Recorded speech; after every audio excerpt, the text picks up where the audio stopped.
que gentilmente aceitou o convite e vai colocar para a gente um tema muito atual.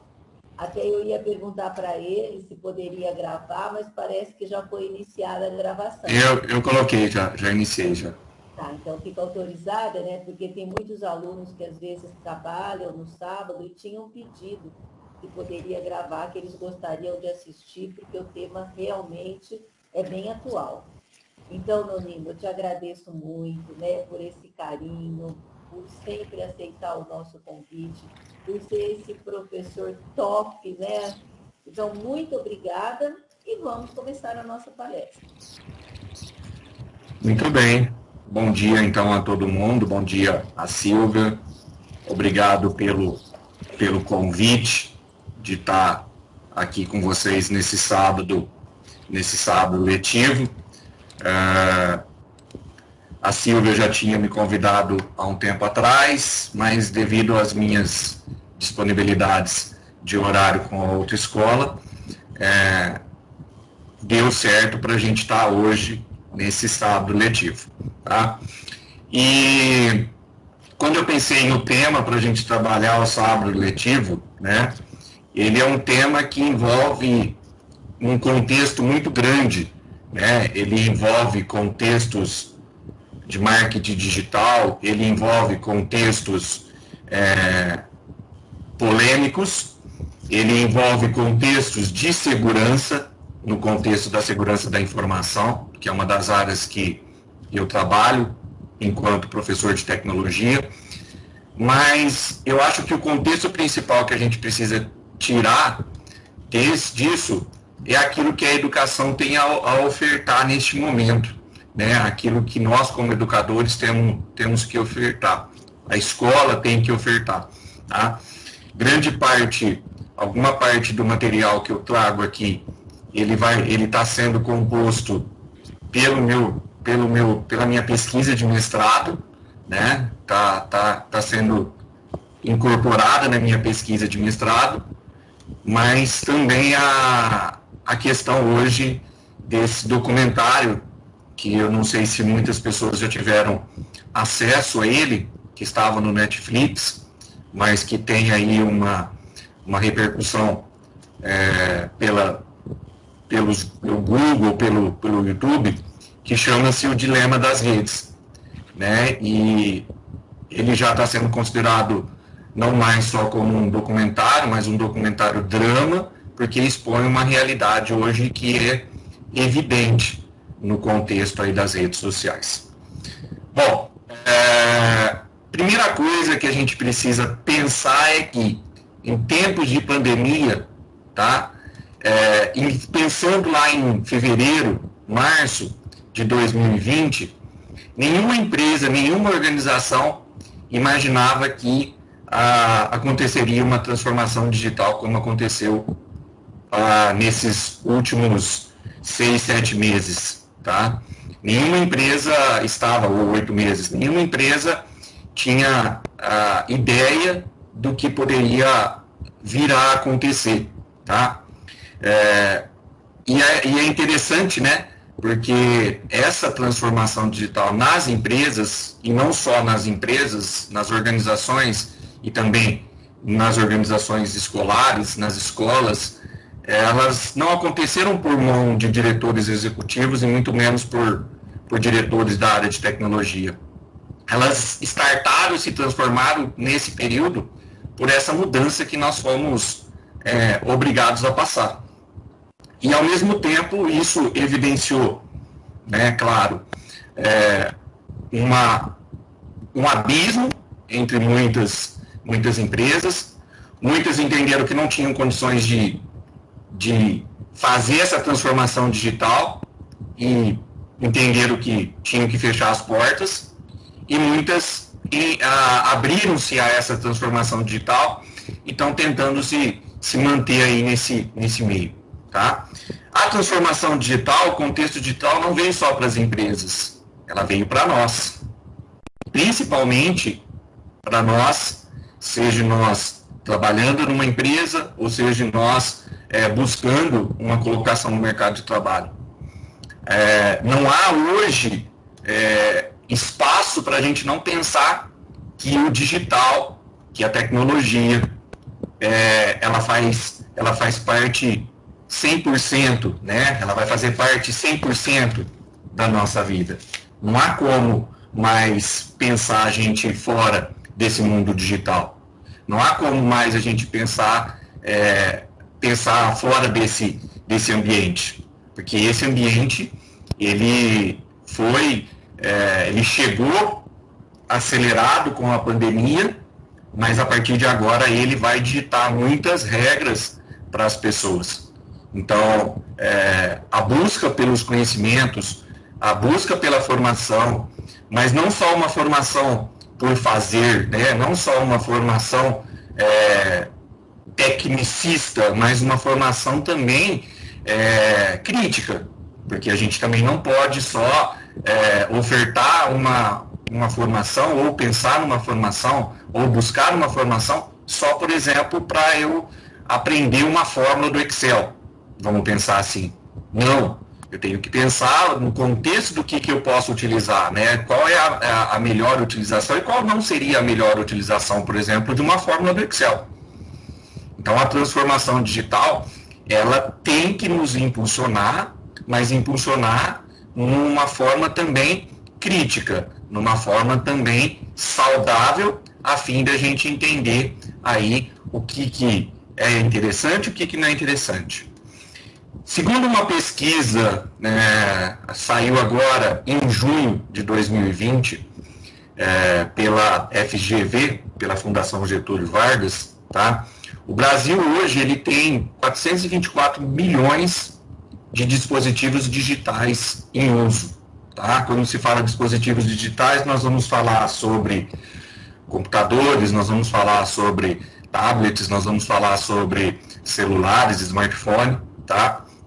E a pesquisa ainda era completa. Hoje existe no país, pelos números, né? Se a gente fizer uma comparação, é claro que a gente vai ver que às vezes não vai acontecer isso, né? Porque a gente não pode só trabalhar como números, mas baseado na quantidade de dispositivos móveis hoje, nós temos aí aproximadamente em torno aí de um dispositivo móvel por habitante no Brasil. Isso é a pesquisa da Fundação Getúlio Vargas. Depois, se vocês quiserem fazer essa busca, está lá. E ele traz vários contextos, né? O que mudou, o que tem mudado. E essa pesquisa ela foi publicada bem no auge da pandemia no Brasil, né? Então ela trouxe aí, ela traz, se fizer uma perspectiva dessa pesquisa em relação à pesquisa do ano passado, porque eles sempre soltam essa pesquisa, o Fernando Meirelles, que é o responsável por essa pesquisa, ele sempre solta essa pesquisa de ano em ano. Há um salto muito grande na utilização de dispositivos digitais a partir desse ano, pelas empresas. Tá?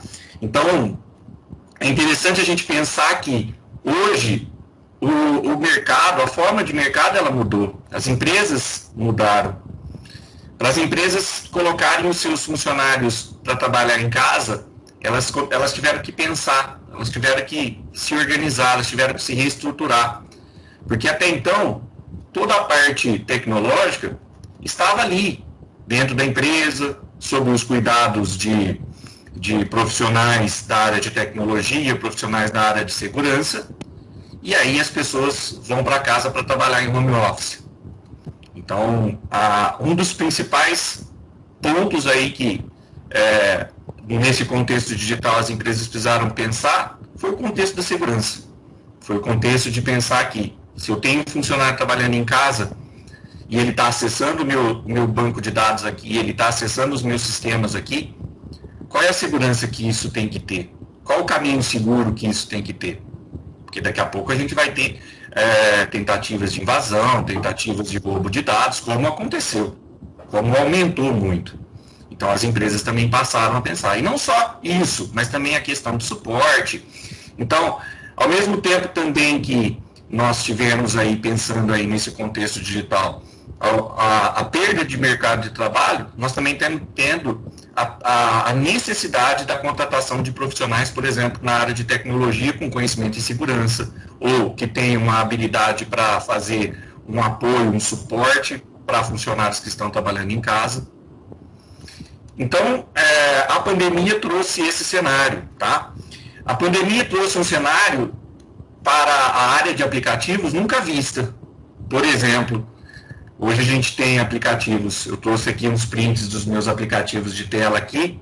Eu tenho, por exemplo, no meu celular, a carteira minha de trabalho, que é atualizada constantemente, é um aplicativo que, bem provável que no futuro vai substituir aquele documento impresso, não que você vai jogar fora, não é isso. Não que você vai jogar fora esse documento, mas vai ser substituído, bem provável no futuro, por esse aplicativo.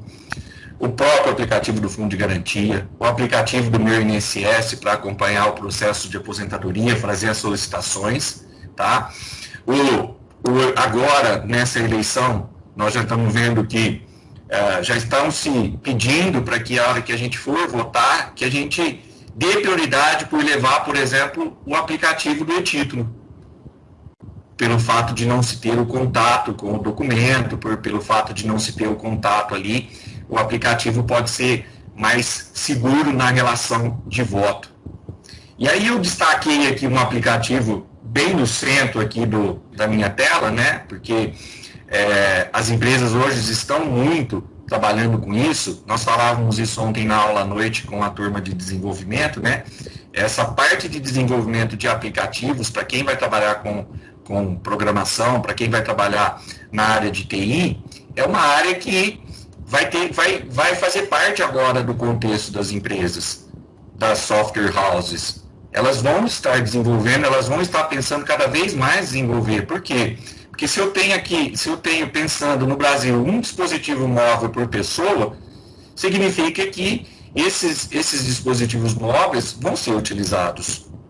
E aí, eu trouxe esse aplicativo principal aqui, do meio aqui, porque esse aplicativo aqui me chamou a atenção. Ele, antes da pandemia, ele não existia. Ele veio a existir logo no início da pandemia. Essa pizzaria é uma pizzaria da minha cidade natal, Orlândia, e até então, uma das melhores pizzas da região, eu posso dizer, posso confirmar. E até então, todo o processo de entrega, todo o processo de pedido era feito por telefone. E hoje, com o aplicativo, é tudo feito por aplicativo. Uma cidade de 35 mil habitantes, hoje já se tem uma pizzaria que vende-se utilizando-se um aplicativo.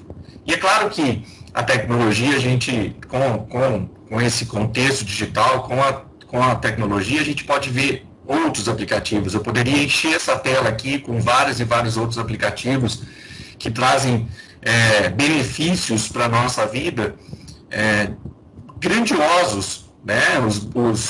Os aplicativos de transporte, outros aplicativos de pedido de alimentação, uma série de outros aplicativos que estão surgindo para quê? Para melhorar cada vez mais a nossa vida, neste momento que o contexto digital ele é muito forte. Só que, ao mesmo tempo, uma coisa nos preocupa, porque, segundo uma pesquisa da Sensor Tower, em junho de 2020 agora, os aplicativos mais baixados, muitas vezes não foram aplicativos específicos para algum tipo de serviço, mas sim aplicativos voltados, por exemplo, à rede social. Então, se você der uma olhada aí nessa imagem aí, que é uma pesquisa, é o resultado de uma pesquisa, um dos aplicativos que mais foram baixados aí nesse pico da pandemia foi, por exemplo, o TikTok, um aplicativo chinês. Não tem nenhum contexto discriminatório, não é isso, é só uma fala, tá? Mas também nós trouxemos outros aplicativos, e grande parte desses aplicativos são aplicativos do quê? São aplicativos de redes sociais. São aplicativos que tornaram a vida das pessoas, vamos pensar assim, de uma forma mais conectada, de uma forma onde que as pessoas em pandemia puderam se comunicar, puderam manter um contato, puderam estabelecer-se chamadas de vídeo para ver-se, para estar juntos. Isso foi muito bacana, tá? Só que, ao mesmo tempo, evidenciou algumas situações que até então a gente não tinha sequer controle, sequer ideia do que poderia estar acontecendo, tá? E, às vezes, dentro do contexto dos aplicativos e principalmente dentro do contexto das redes sociais, a bolha que às vezes a gente acaba ficando, né, nos impede de ver. Então, às vezes, uma fala que a educação, uma fala que a escola precisa trazer a gente precisa, às vezes, sair da bolha, sair daquele mundo que muitas vezes o meio digital nos proporciona, para começar a ter uma visão um pouco mais macro. Porque às vezes a gente fica ali naquele micro, e aquele micro não é um micro, vamos dizer assim, saudável no contexto da gente ter uma visão do todo. E a rede social, infelizmente, causa isso, tá? O ser humano, ele é um ser social. A gente precisa disso, tá? As redes sociais, quando elas foram criadas com esse intuito. O intuito da comunicação, tá? Essa é a realidade. No país hoje, nós temos várias gerações, e nós trabalhamos com essas várias gerações quando a gente vai fazer uma pesquisa, por exemplo, quando a gente vai estudar, né? A gente divide esses grupos, a gente divide essas pessoas e dá a elas um codinome, vamos assim dizer, tá? E o que significa isso? Isso significa que a gente consegue mapear qual é a porcentagem dessa população. Então, a gente consegue, por exemplo, ver da geração que ainda hoje nós temos ainda, dos tradicionalistas, até a geração Z, que é a geração dessa juventude, dos jovens que estão aí hoje, que estão chegando aí aos seus 18 anos agora, 17, 18 anos, nós temos aí algumas gerações que passam por fases. E cada um traz um contexto, cada um traz um conhecimento sobre o uso da tecnologia, tá? E, é claro, a gente tem aí uma geração, uma população no Brasil bem diversa, tá? Uma população aí entre essas gerações que não são igualitárias em porcentagem, mas que estão bem próximos aí as suas porcentagens, tá? O que significa isso? Bom, primeira coisa, segundo uma pesquisa, uma das formas mais utilizadas para as gerações ficarem online é o smartphone. Por exemplo, a geração mais atual, que é a geração Z, a forma que ela tem para se conectar, para estar conectada, é o smartphone. Enquanto as outras gerações variam um pouco entre smartphone, entre desktop, tá? Ou entre um notebook, por exemplo. E por que pensar nisso? Porque se eu voltar aqui atrás, eu vou ver que os aplicativos mais utilizados, os aplicativos mais baixados, são aplicativos para celulares e são aplicativos de redes sociais, e que essas redes sociais, muitas vezes, vão estar sendo utilizadas pelas gerações mais novas. Não que as gerações mais velhas não estejam utilizando, estão. Mas como eles ficam mais tempo conectados, é claro que a gente vai ter uma perspectiva disso. E isso é bom? Será que esse uso excessivo desses aplicativos de rede social é bom? Benéfico? Será que ficar o tempo todo conectado nas redes sociais, ficar o tempo todo conectado com o celular na mão, será que ficar o tempo todo a gente preso a isso é bom? Qual seria a melhor forma de lidar com isso? Qual seria a principal preocupação que nós teríamos que ter, por exemplo, quanto à utilização de uma rede social ou quanto estar o tempo todo com o celular na mão conectado? Então, a gente, às vezes, perde esse contexto, né? A gente perde essa visão, porque tudo está muito fácil na palma da nossa mão. Tudo está muito fácil. E a gente se vê preso, e a gente muitas vezes se vê nessa situação, tá? A gente tinha uma ideia antiga que, por exemplo, a mídia principal era a TV. Então as pessoas se reuniam na sala às 6 horas da tarde para começar a assistir ali uma novela, passar pelo Jornal Nacional e ir dormir, assistir uma segunda novela, por exemplo, e dormir, ou fazer um outro roteiro aí. Tá? Hoje as pessoas, elas se reúnem na sala, mas cada um com o seu contexto, cada um com a sua visão, cada um com o seu mundinho, cada um com o seu mundo egoísta. Tá? E uma contrastação, tá? A gente, no mundo da tecnologia, tá? A gente, infelizmente, a gente trata aqueles que consomem das tecnologias como usuário, tá? O Edward Tufte vai dizer: há somente duas indústrias que tratam os seus clientes como os usuários: a do tráfico, a de drogas ilegais, e a de software. Essa é uma constatação, tá? Então nós somos usuários de redes sociais, nós somos usuários de aplicações, de aplicativos. Nós somos usuários de um dispositivo que hoje está constantemente na nossa mão, está o tempo todo na nossa mão. Então, essa é uma constatação. E aí, eu vou trazer a segunda constatação, pior ainda.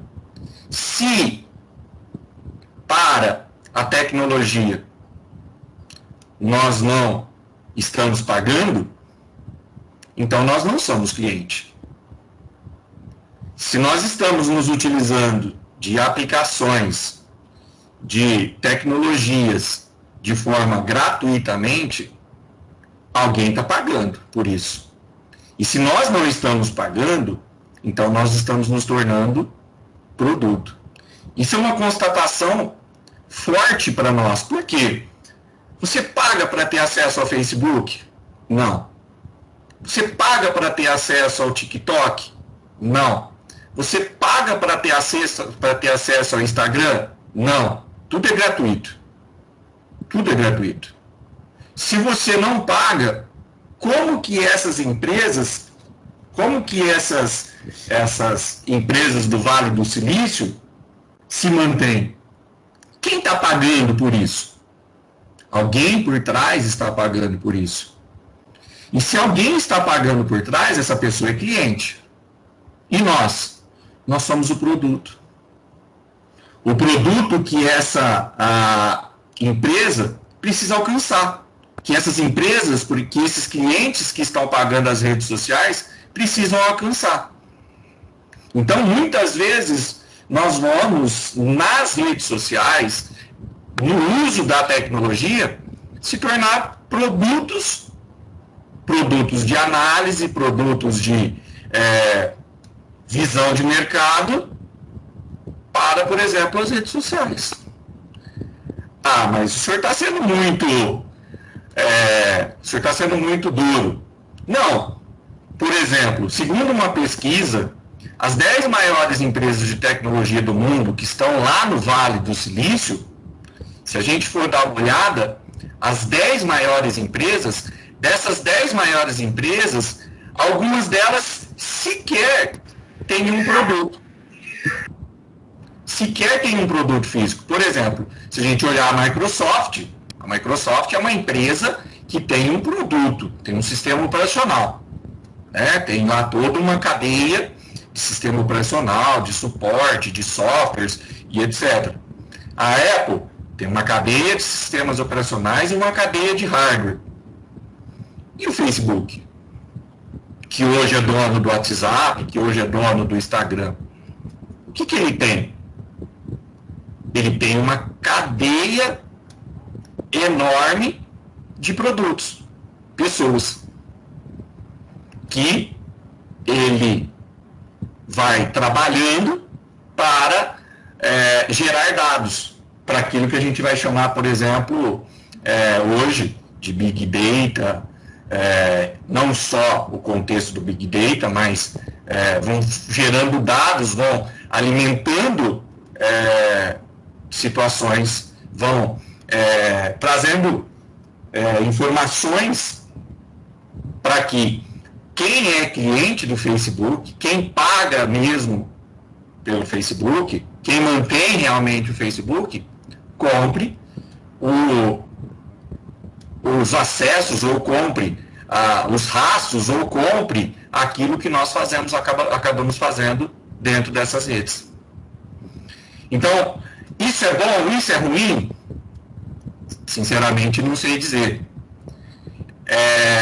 Poderíamos dizer que isso seria uma perspectiva negativa, por exemplo, do contexto do marketing digital?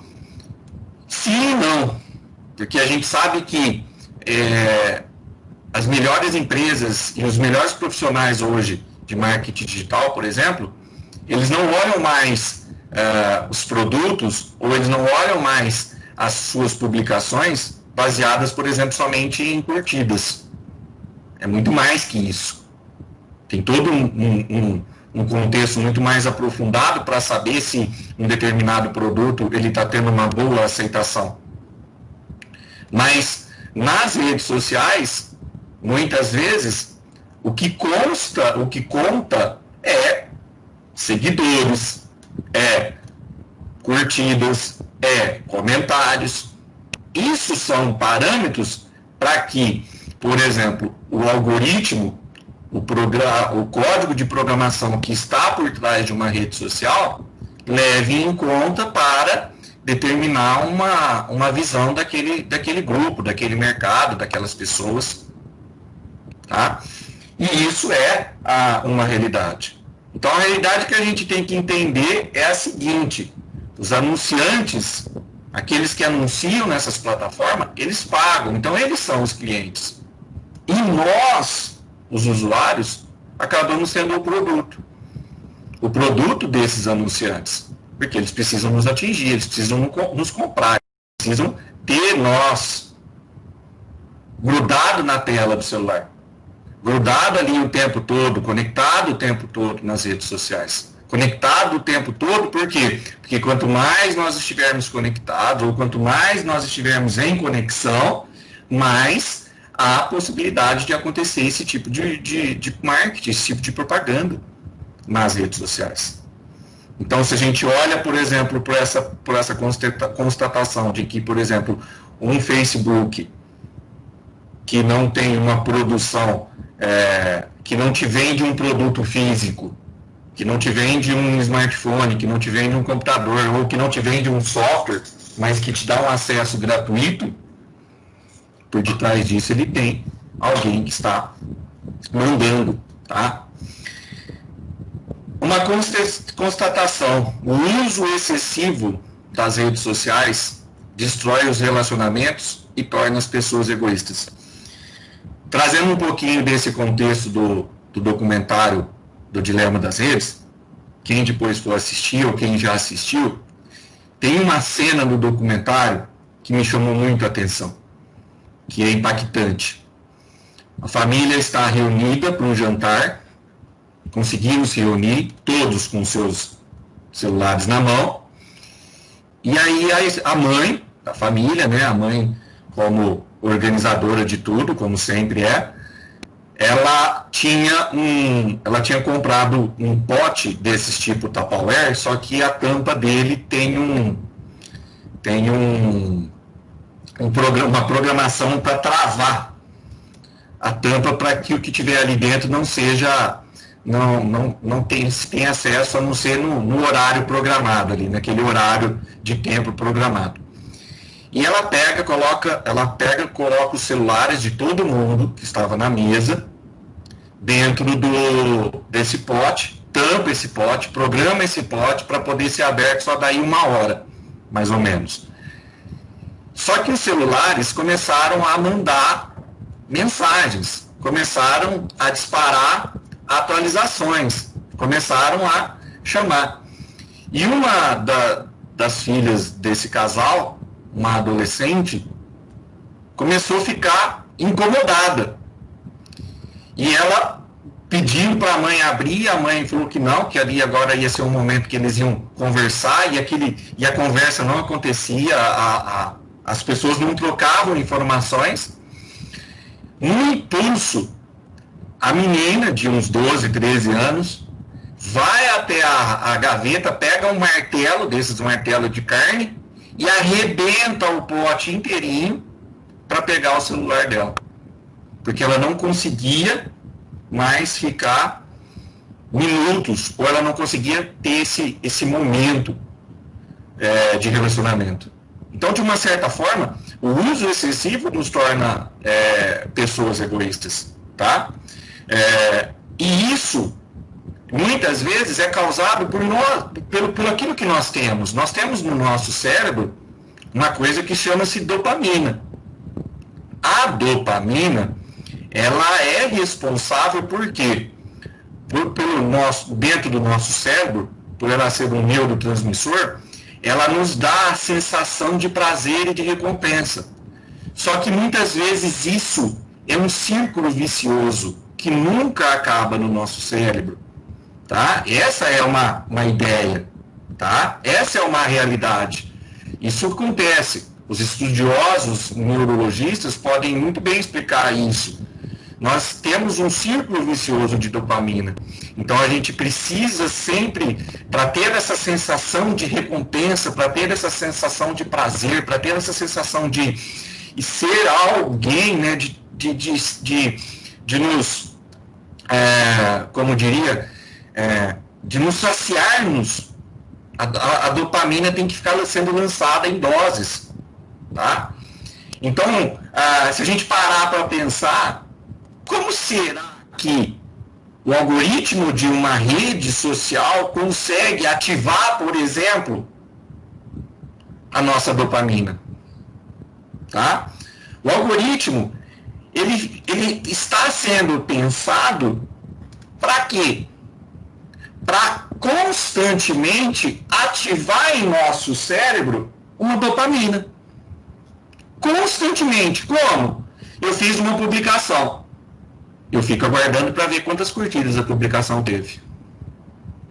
Ou quantos comentários. Ou quantas pessoas compartilharam. Isso, de uma certa forma, age no nosso cérebro dessa forma, ativando essa dopamina. Por quê? Porque eu preciso ter essa sensação de prazer de que 100 pessoas, 50 pessoas, 200 pessoas curtiram a minha publicação. E se não curtirem naquela publicação, eu vou gerar uma nova publicação. Eu vou gerar uma publicação. Nós estamos constantemente numa máquina caça-níquel, batendo ali a nossa alavanca para chegar ali num nível de atingir, por exemplo, uma recompensa, de atingir ali a queda de meia dúzia de moedinha. E parece que é bobeira, mas não é. Vamos pegar um exemplo? Por exemplo, no Instagram. O Instagram, você acabou de rolar, você acabou de passar pelo Instagram ali na barra de rolagem, aí ele te dá uma mensagenzinha, novas atualizações. Você vai lá e só dá uma puxadinha na tela assim para ver as novas atualizações. E aí a gente fica o tempo todo. Ó, o tempo todo dentro da rede social, o tempo todo dentro do Facebook, o tempo todo dentro do Instagram, o tempo todo fazendo esse processo de vai e volta, de rolagem automática, esse tempo todo. Para nós isso é extremamente prejudicial. Por quê? Porque a gente poderia estar fazendo outras coisas, a gente poderia estar vivendo em sociedade, a gente poderia estar conversando, a gente poderia estar criando novas formas de estudo, buscando novas formas de estudo. Só que, ao mesmo tempo, isso é prejudicial também, por quê?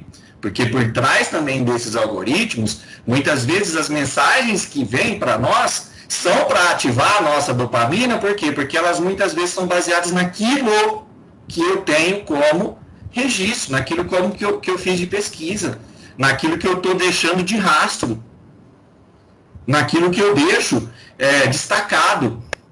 Então, se eu pesquiso, por exemplo, lá, bolo, sei lá, bolo, eu lembrei do bolo porque a Silvia, desde quando saiu de pandemia, está devendo aí vários bolos, né? Porque ela trazia um a cada semana para nós lá na escola. Então, se a gente contar aí, a gente vai ter bolo aí por muito tempo.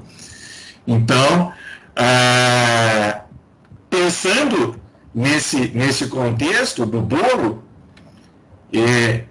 quando eu vou fazer uma pesquisa de bolo, eu deixei um rastro que eu fiz uma pesquisa de bolo. Só que muitas vezes, será que essa pesquisa que eu fiz traz todas as informações que eu quero saber? Será que a pesquisa de bolo que eu fiz, por exemplo, num Google, só vai trazer os bolos que a Ana Maria Braga faz? E a Palmeirinha? Não vai vir nenhum bolo da Palmeirinha para eu aprender a fazer? Então, muitas vezes, o algoritmo da rede social que ativa a dopamina no nosso cérebro para que a gente constantemente fique ali conectado, porque essa é a ideia, porque a gente não é cliente, a gente é produto, e se a gente é produto, a gente tem que estar constantemente sendo produto das empresas, sendo produto das organizações que estão pagando para as redes sociais nos utilizarem. Será que também não há aí no algoritmo uma visão também daquilo somente que eu quero ver? Às vezes a gente vai fazer uma pesquisa e a gente vai se satisfazer muitas vezes com aquilo que vem para nós. E aí vai nos chamar a atenção, porque se porventura eu fizer uma pesquisa e ali naquela pesquisa não trouxer aquilo que eu quero, ou começar a trazer aquilo que eu não quero ver, que eu não quero ter acesso, eu vou começar a ter uma rejeição automática, porque isso não vai estar ativando a minha dopamina, não vai estar ativando o meu prazer. Então, a preocupação hoje que existe com a utilização das redes sociais e com a utilização de todo esse contexto, qual é?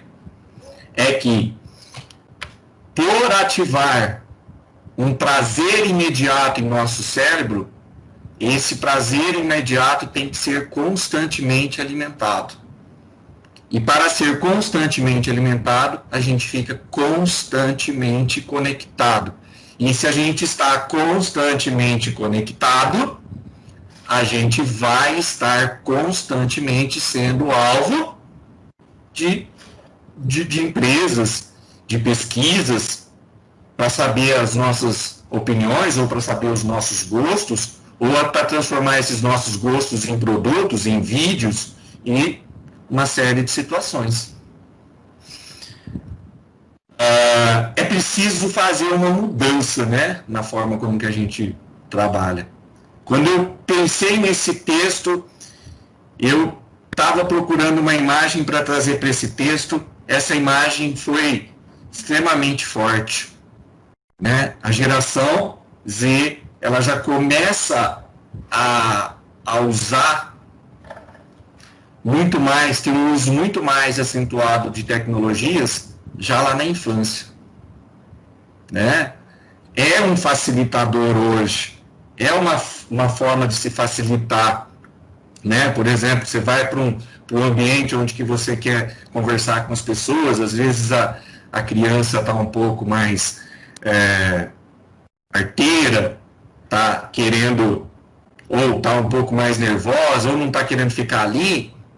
Então a primeira reação nossa é sempre colocar na mão dela um celular com um videozinho para distrair, para tirar a atenção. E aí a gente cada vez mais coloca a criança e já vai trabalhando a criança nesse contexto, né? A gente já não tem mais. Eu lembro que quando criança, quando não tinha esses elementos, eu lembro que às vezes a gente ia nas festas e a minha mãe sempre falava assim, vai brincar, tal horário eu quero você de volta. É claro que eu não tinha relógio, não sabia, ela tinha que ir lá no tal horário me buscar. Mas existia um contexto que não me prendia, por exemplo, na mesa, ou que não me prendia. Hoje, nós nos prendemos, e prendemos, às vezes, acabamos nos prender as crianças, às vezes com o uso excessivo de dispositivos, tá? Segundo uma psicóloga da USP, a Silvia Van Erich, tá? As redes sociais, mesmo que sendo utilizadas em forma presencial, está diminuindo muito o contato das pessoas. Tudo bem que nós fomos obrigados a nos separar. Tudo bem que nós somos obrigados a nos dividir. Oi. Mas... Oi, pois não? Mas, hoje, precisamos voltar a valorizar, na medida do possível, os encontros pessoais. Nós precisamos voltar a valorizar depois da pandemia, depois que nós estivermos seguros, né? Segundo aí o mercado, nós já estamos seguros, segundo os nossos governantes, nós já estamos nas fases que já podem permitir vários momentos de encontro. Nós precisamos começar a voltar a valorizar esses encontros. Mas valorizar esses encontros com, por exemplo, o celular do lado, o celular desligado. A dopamina, ela precisa voltar a existir no nosso cérebro a partir do momento que a gente conversa com alguém. A partir do momento que a gente se relaciona com alguém, tá? Os relacionamentos nas redes sociais, eles muitas vezes se baseiam por gostos e costumes, tá? Então eu limito o meu gosto. E aí, ao limitar o meu gosto, isso é um problema nas redes sociais, porque a hora que eu limito o meu gosto de pesquisa, eu ouso conhecer o diferente, mas por trás disso existe um algoritmo que também prevê o meu gosto, o meu costume, e cria possibilidades de acessos. Por exemplo, se eu tenho um gosto de pesca, eu vou ver vídeos ali na minha timeline que vão estar relacionados à pesca, por exemplo. Eu não vou ver outro esporte, por exemplo, não vou ver outro perfil, porque não é o meu gosto. E de uma certa forma é essa limitação, tá? Então há uma construção, às vezes, de um personagem na rede social muito diferente do real. E quando a gente chega na construção de um personagem na internet muito diferente da pessoa da vida real, a gente está começando a ter problemas na vida real. Existe hoje um problema estudado pelos psicólogos, causado pelo Snapchat, pelos filtros do Snapchat, chamado disformia do Snapchat. Tá? A BBC já tinha trazido uma pesquisa já há um tempo atrás, e hoje as pessoas, cada vez mais, elas querem se parecer com aquela imagem que foi trabalhada por um filtro de uma tecnologia. E para isso, muitas vezes, elas gastam com procedimentos evasivos para tentar ter uma aparência do Snapchat, por exemplo, do filtro do Snapchat. Isso já é uma disformia. Isso já é um problema que a saúde, que os grupos de saúde de psiquiatria já estão tendo que trabalhar. Uma simples imagem com a aplicação de um filtro tem transformado, às vezes, as pessoas, fazendo com que as pessoas queiram se transformar naquilo. Uma simples situação que por trás, por exemplo, de um influencer, de um influenciador digital, que está ali influenciando a pessoa a utilizar um produto ou ser uma coisa, muitas vezes tem levado as pessoas à depressão. Muitas vezes tem levado as pessoas a um sentimento de fracasso, a um sentimento de vergonha. Tá? Isso é uma realidade. Às vezes a pessoa não sabe o limite dela e acha que ela consegue chegar naquele limite, e ela não traçou o seu limite. Não que o limite não é para ser alcançado ou ser ultrapassado, mas com a certeza de que se eu errar, eu tenho que recomeçar. Só que as pessoas hoje, a partir desse contexto, não conseguem ver isso. Por quê? Porque as redes sociais só passam coisas boas. Só passam imagens boas.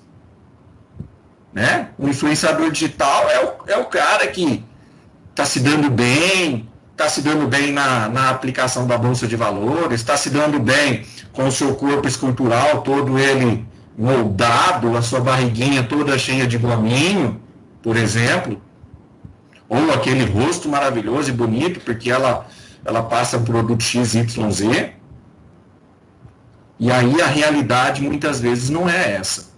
E aí as pessoas estão usando isso. Jaron Lanier, tá? Não sei se vocês vão conhecer esse cara, tá? Esse cara, vocês não vão conhecer ele, pode ser que vocês não conheçam ele, mas ele é o criador do Wikipedia, tá? Ele é o criador do Wikipedia. Quando a gente busca alguma informação no Wikipedia, foi esse cara aí que criou, tá? E ele tem um livro, que o título do livro é 10 argumentos para você apagar as suas redes sociais. Agora. Right now. Agora. Tá? E lá no seu livro ele vai dizer, a gente não pode ter uma sociedade na qual, se duas pessoas desejam se comunicar, a única forma disso acontecer seja o financiamento de uma terceira pessoa que deseja manipulá-las. Se a rede social veio para estabelecer um processo de comunicação entre duas pessoas, e que maravilhoso, porque eu imagino que vocês, como eu, ela traz aí um contexto de encontro de pessoas. Eu encontrei pessoas da minha família, eu encontro pessoas da família dos meus avós, eu encontro pessoas que há tempos, muitos anos, a gente não se via, pessoas que a gente passou muito tempo da infância e que hoje está no México, que hoje está fora do país, pelas redes sociais. Só que, infelizmente, por detrás disso, essa forma da gente se relacionar, por trás existe uma terceira pessoa, que quer manipular, por exemplo, os nossos gostos, que quer manipular os nossos sentimentos, tá? A tecnologia, ela não pode decidir, tá? Uma coisa bem importante, a tecnologia, ela não pode decidir o que eu quero ver, ou o que eu quero acessar. Porque se a tecnologia decide isso por mim, isso não é democracia. A gente que fala tanto em democracia, que quer defender uma democracia, só que se a gente não começar a perceber que a tecnologia, que a rede social, por exemplo, o algoritmo de uma rede social, muitas vezes, por detrás desse algoritmo, existe um processo de manipulação, a gente nunca está sendo democraticamente correto.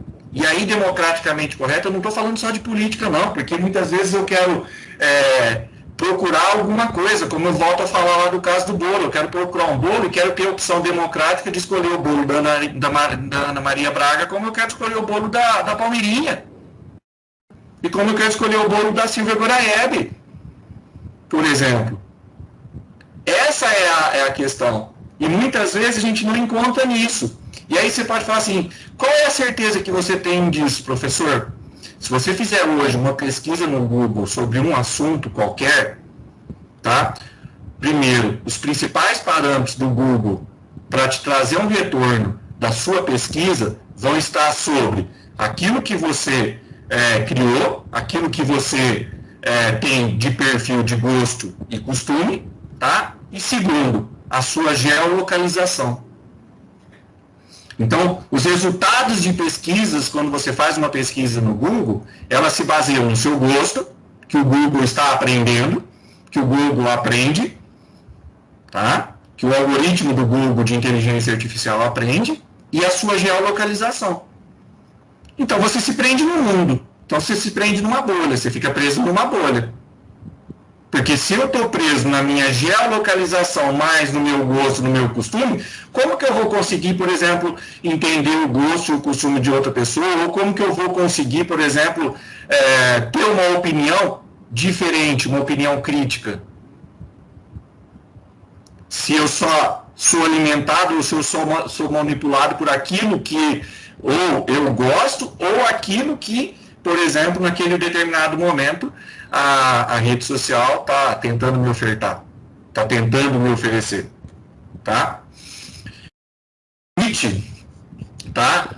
Massachusetts, o órgão de tecnologias lá da Universidade de Massachusetts, MIT, ele fez um estudo, tá? Que notícias falsas, as famosas fake news, viajam muito mais do que histórias verdadeiras, tá?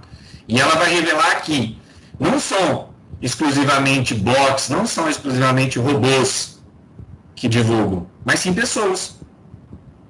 E muitas vezes pessoas que às vezes recebem uma notícia, que recebe essa notícia pelo próprio algoritmo da rede social, no caso aí o Twitter, e que acabam repassando, que acabam disseminando. E, gente, um detalhe, voltando lá naqueles grupos, né? O Baby Boomer, a geração X, Y, Z, tem uma pesquisa que eu ia trazer aqui para o material, acabei não trazendo, mas tem uma pesquisa que diz que a geração G, a geração dos adolescentes, é uma geração que tem mais propagado fake news. Muitas vezes pela automaticidade de receber alguma coisa e compartilhar. Ou de curtir. Ou às vezes de até mesmo comentar. Porque é os que estão mais, é uma situação, tá? Um dos pesquisadores aí, tá? O Sinan Aral, ele vai dizer: descobrimos que a falsidade se difunde significativamente mais longe, mais rápido, mais profundamente e mais amplamente do que a verdade em todas as categorias de informação.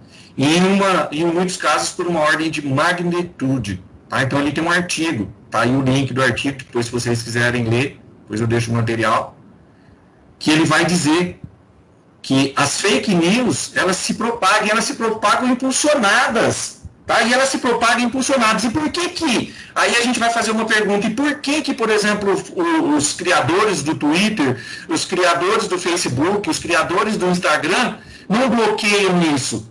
Porque isso dá dinheiro. Isso gera renda. Fake news gera renda. Falar que a Terra é quadrada gera renda. Falar que a Terra é quadrada gera renda. Disseminar que vacina não é bom ou vacina é bom gera renda. É fake news. Se elas se propagam muito mais rápido, muito mais longe, muito mais amplamente nas redes sociais, é claro que eles vão se utilizar cada vez mais disso. Tá?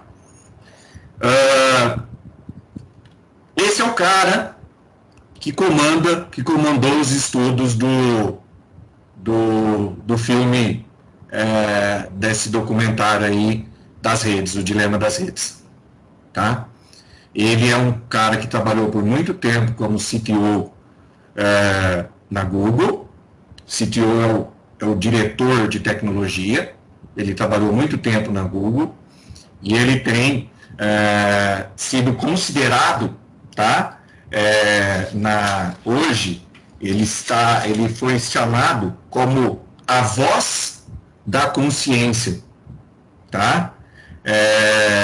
Ele está sendo chamado como a voz, o Tristan Harris está sendo chamado como a voz da consciência lá do Vale do Silício, porque ele está encabeçando através de palestras, através de eventos, através de reuniões com grupos específicos no Senado americano, por exemplo, a mudança dos algoritmos das redes sociais, para que os algoritmos das redes sociais não criem essas dependências em nós.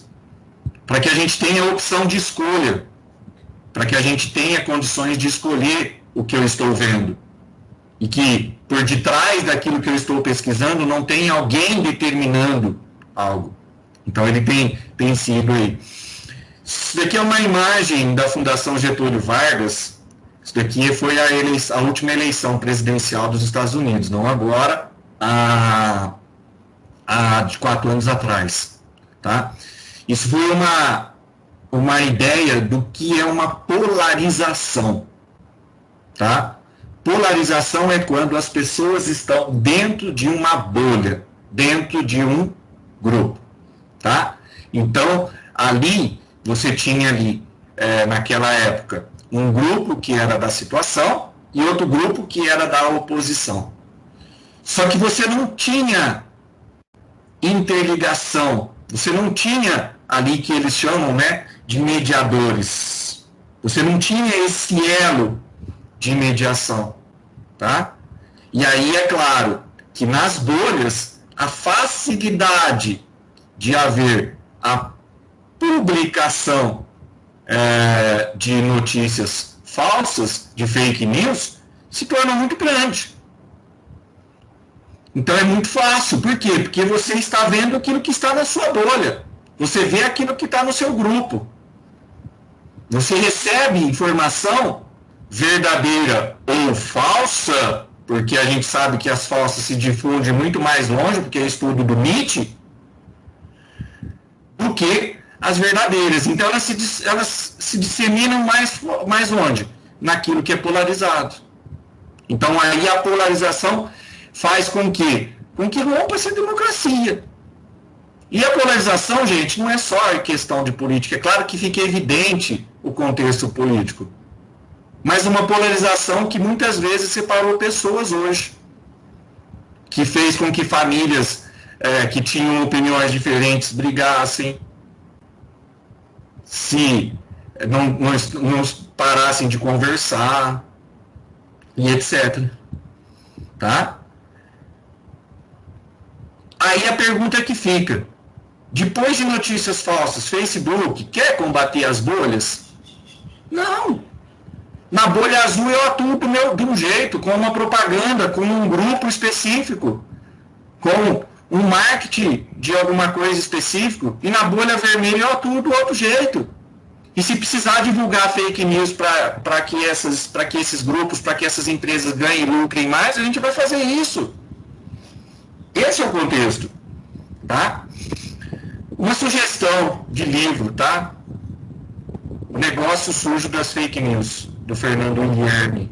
É o Guilherme, tá? Não é Guilherme, é o Guilherme.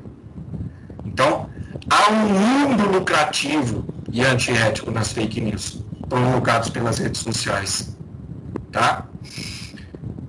Já estou encerrando aqui a minha fala, não sei se vocês acompanharam, mas agora, de uns tempos para cá, já 2 vezes, esses 3 cidadãos aí, tá? Um responsável pelo Facebook, que é o Mark, o responsável pelo Google e o responsável pelo Twitter,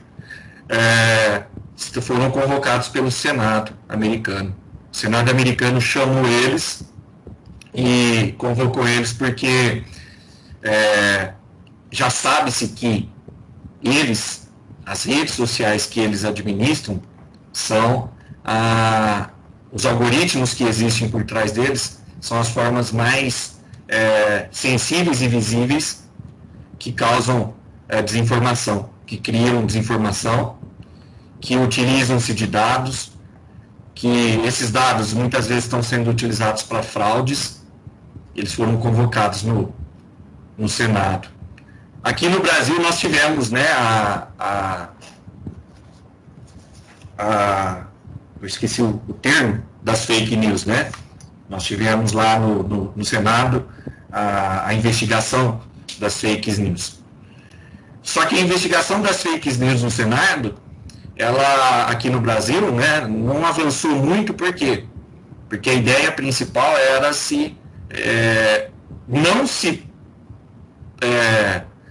não se incriminar ou não se criar uma medida cautelar, por exemplo, contra as empresas, contra o Facebook, contra o Twitter, contra o Google, mas sim contra as pessoas.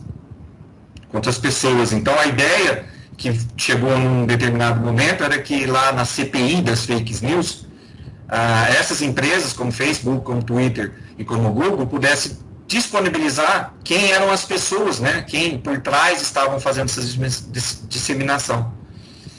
E por isso, às vezes, poderiam expor também pessoas comuns, pessoas que às vezes não tinham conhecimento e que acabam fazendo a transmissão de uma fake news, às vezes recebem uma informação e não leem, não buscam e acabam transmitindo.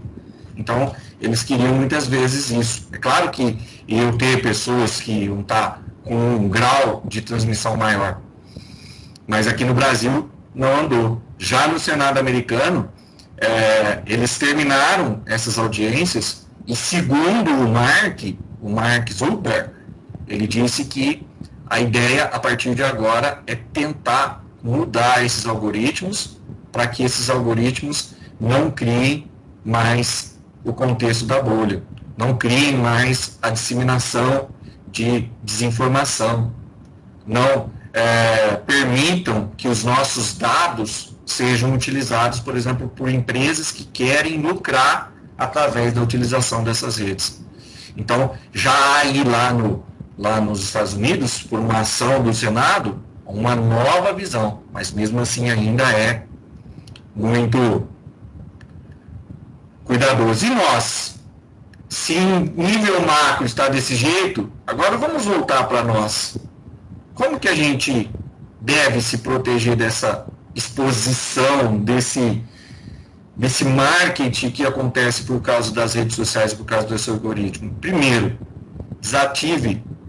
desativar as notificações. Gente, quer ativar a nossa dopamina? Que é a melhor forma de ativar a nossa dopamina no nosso cérebro, o nosso prazer, do que a gente olhar para o celular e ter uma notificação? Principalmente uma notificação que nos chama a atenção. Uma notificação, por exemplo, de alguém que postou alguma coisa na rede social, de alguém que a gente gosta, de alguém que a gente curte e que realizou lá uma movimentação na rede social e essa notificação chegou no meu celular. Ou uma notificação de uma aplicação, seja qual for. Isso faz, as notificações, quando elas acontecem no nosso celular, faz com que a gente permaneça conectado. Tá? Siga pessoas ou páginas com as quais você não concorda. É sair da bolha. Tá? É sair da bolha, porque se a gente só segue aquilo que a gente quer ver, a gente não vê o outro lado. A gente não gera democracia. Se eu só quero ver aquilo que eu acho que está certo, eu não vejo. Eu gosto de dizer uma coisa bem interessante, né? No Brasil, nessa imensidão de país, nós temos uma realidade lá na Amazônia que chama-se Festival de Parintins. Não sei se vocês já ouviram falar, tá? Lá no Festival de Parintins, é o único lugar que a Coca-Cola teve que mudar a sua cor.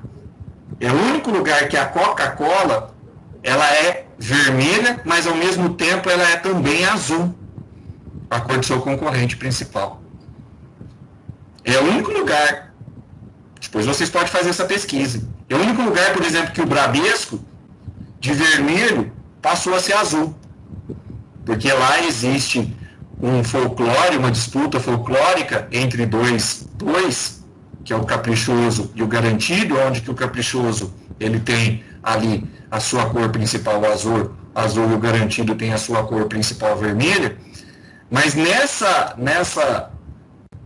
nessa disputa folclórica que existe, as pessoas precisaram sair do seu mundo. Os grupos precisam sair do seu mundo. Então, nós também precisamos sair do nosso mundo. O nosso país não é dividido entre vermelho e azul, preto e amarelo. Não. Nosso país ele é rico. A nossa ideia de concepção, a gente precisa seguir pessoas que a gente concorda e pessoas também que a gente não concorda. Tá? Valorize os seus cliques e o seu tempo, gente. Eu já estou terminando para valorizar o seu tempo. Mas valorize aquilo que você clica. Porque quando você clica, você gerou um rastro, você gerou para a rede social uma visão do que você está gostando. Então valorize. E ao mesmo tempo valorize o seu tempo. Cuidado, dê tempo para estar nas redes sociais, dê tempo, monitore isso.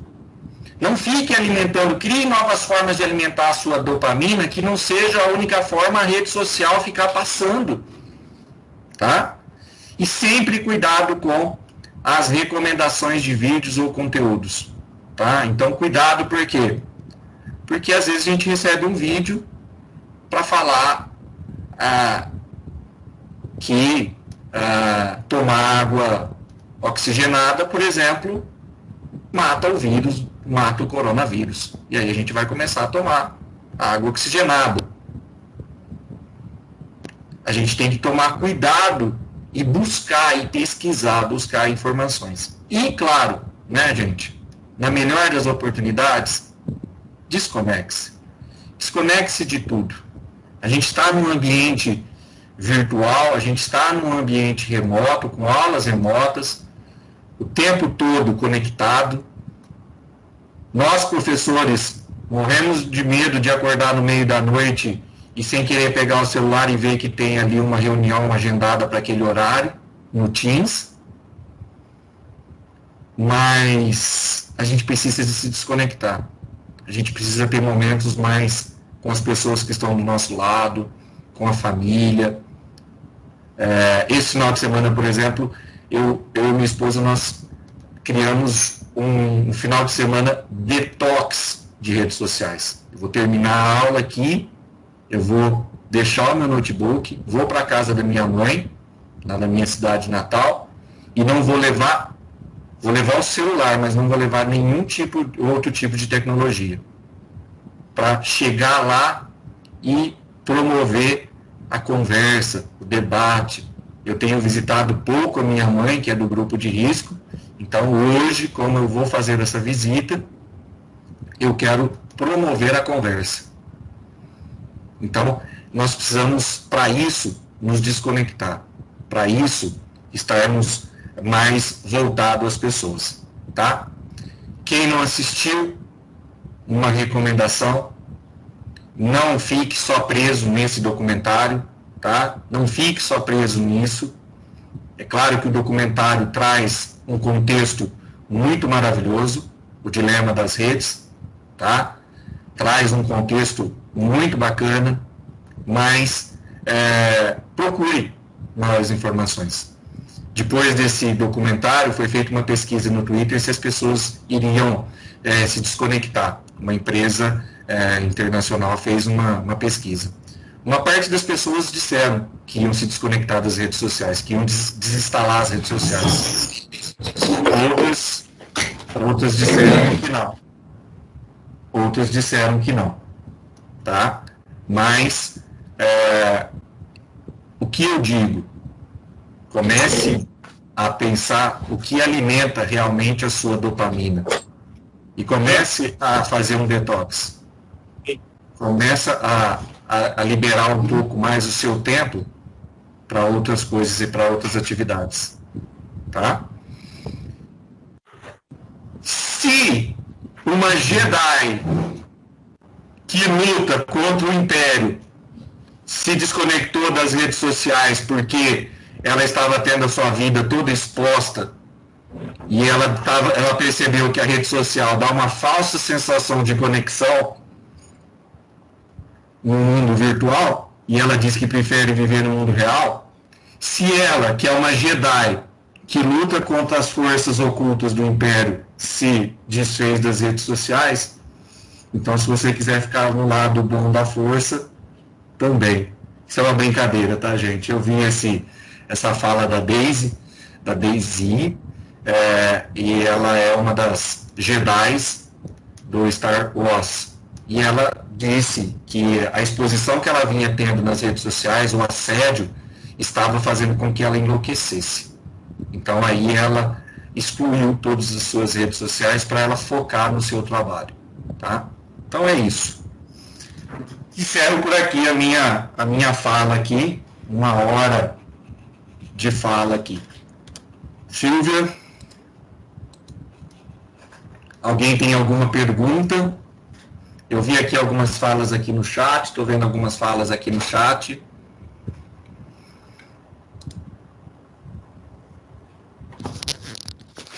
Nonino, Oi. perfeito, perfeito. Eu acho que a gente até pode daqui a pouco abrir mais um pouquinho para o pessoal, se quiser fazer alguma pergunta. Mas eu achei fabuloso, que palestra bacana. Eu sempre falo para os meus alunos a importância do ponto de vista. O ponto de vista nada mais é que a vista de um ponto. E a gente deve, né, a educação favorece isso, a gente abarcar mais pontos, não ficar preso num ponto só. Então, ter vários pontos de vista, porque aí você conhece a coisa na sua globalidade. E você nos deu essa oportunidade hoje. Você deu essa visão de rede social de uma maneira atual, simples, mas muito complexa, né? Que se a gente sentar um pouquinho e pensar como somos manipulados, né? Eu acho que isso abre bem a nossa mente. Então, eu achei perfeito. E que bom que esse assunto seja parte da sua dissertação de mestrado, porque aí a gente vai poder ter acesso, né? A gente vai poder ter esse assunto até com mais profundidade, que com certeza será uma defesa magnânima. Então, Nonino, muito obrigada, vai ser, com certeza. Então, muito obrigada por você ter dado esse tempo. Isso não é somente uma palestra de sábado letivo. Isso é uma palestra que tem função social, tá? Então, eu acho que a escola deveria, em todos os cursos, pedir para você ministrar uma palestra dessa, porque faz parte da educação. E num mundo tão tecnológico como nós estamos vivendo, isso é muito importante. Isso traz o equilíbrio para a nossa mente, porque nós somos bem dominados mesmo por essa tecnologia. Então, com certeza. Muito obrigada, Nonino, mas muito obrigada mesmo. Eu agradeço aqui em nome de professores, de coordenadores, de alunos, que com certeza, para quem assistiu hoje, né, esse assunto vai render essa semana em sala de aula também. Eu acho que o professor, né, pode aproveitar bem isso, é muito bacana. Muito obrigada. Eu que agradeço aí o convite. Eu acho que a gente deve, sim, né, enquanto educadores, ter visões de todos os pontos. Eu acho que as redes sociais, voltando a dizer, elas tiveram um fator importante para nós de ligar pessoas que estavam fisicamente distantes e ainda continuam tendo, mas ainda hoje a gente tem que abrir uma chama de cuidado, uma visão diferenciada pela utilização, porque a gente está se tornando presas, alvos desses algoritmos. E aí, quando a gente se torna presa, alvo, a gente deixa de ter vida própria, a gente deixa de ter perna própria. Respondendo aqui algumas mensagens no chat, o Carlos falou para deixar os slides. Carlos, depois eu vou deixar os slides, eu deixo com a Silvia, com os coordenadores, eu não sei qual é o seu curso, tá? E aí eles disponibilizam nos grupos para vocês, tá bom? Sugestão do Helder para o próximo sábado, mais desse assunto em uma mesa redonda com o pessoal da TI e alguém de ciências sociais. Ia ficar muito feliz. Estou dentro desse debate, porque ao mesmo tempo que quando a gente debate, a gente faz uma democracia e ao mesmo tempo a gente aprende coisas novas, com certeza, tá? A Karina falando que o Mark aparece. A Karina está dizendo que o Instagram hoje tem uma função que o usuário consegue regular o tempo diário. Sim, tem essa função, só que muitas vezes algumas funções dessas redes sociais, como por exemplo essa função de regulação, muitas vezes não é uma função que está evidente, que está de fácil acesso, tá? Então tem sim, tá? Até um tema que depois pode ser trabalhado pela tecnologia nas salas de aula, tá?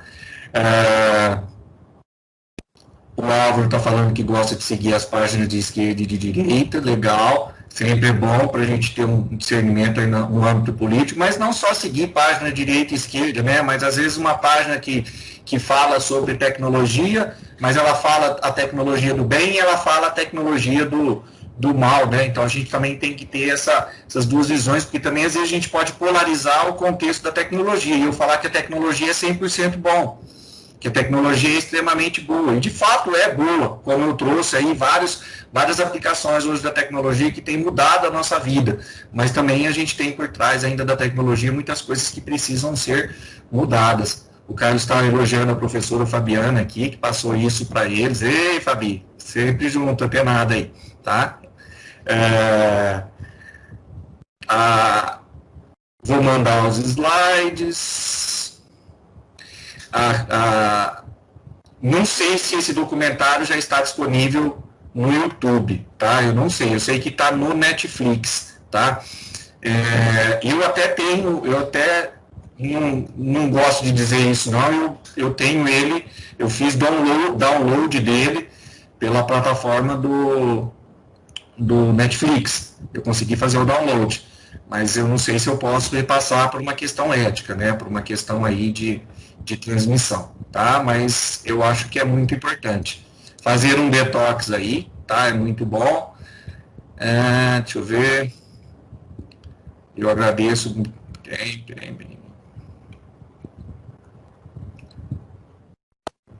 Mas é isso aí, Silvia. Bom, eu agradeço a participação de todos vocês, agradeço aqui os agradecimentos aqui de vocês. Na verdade, tudo isso como eu sempre digo, né, ele é fruto de estudo. A gente não fica só preso numa realidade, a gente tem que estudar, como a Silvia disse, né, a Silvia e vários professores aqui que já passaram, por exemplo, por um mestrado. O mestrado ele acaba abrindo muito a nossa mente, a nossa cabeça, para ver todas as possibilidades e todas as visões de um determinado assunto. Então, para nós isso é muito importante, tá? Então, muito obrigado aí pelo sábado, encerro minha fala aí, obrigado pela participação de todos vocês, e Helder, eu e você, no próximo mês, próximo sábado letivo, nessa sala, nessa mesa redonda com outros profissionais, Fabiana, da área do marketing, outros profissionais aí, para a gente fazer esse bate-papo aí. Tá, vamos fazer essa mesa. Acabei recebendo de volta, né, Guilherme? Oi? Eu te chamei e acabei recebendo de volta. Tá certo. Não, provoquei para fazer de novo, você me chamou de novo para fazer junto, né? Tá certo. Não, vamos reunir esse povo, né? Vamos reunir esse bate-papo, fazer uma mesa redonda aí, alguém intermediando aí, essa mesa redonda aí, fazendo a intermediação aí, e a gente trazer essas novas visões aí, né? Novas perspectivas. Com certeza.